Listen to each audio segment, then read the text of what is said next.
بگردانید برایم خاکساری را بدون این زبان خودستایی.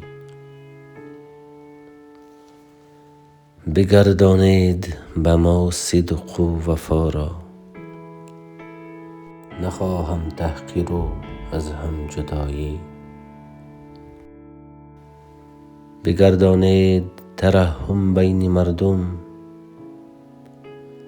سپاس و مهر وفاداری به یاران. تبسم را برای طفل معصوم بگردانید به دیهات و خیابان. سحرگاهان به کول و نهر شتابان، همه آن بازی های کودکیم.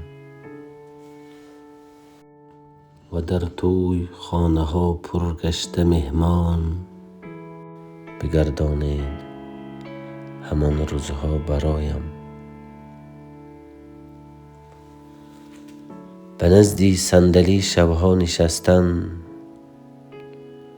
به شامگاهان طعامی مادران را. و روز عید همه یک جا نشستن، بگردانید برایم اقربا را. همه افسانه های مادرم را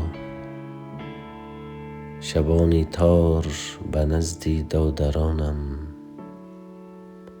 سخن از قصه های تلخ بابا، بگردانید همان شبها برایم. تقاب و عمه و خاله و بابا، همه یک جا برادر خواهرانم. و همراهی پدر گشتن به صحرا، بگردانید همان روزها برایم.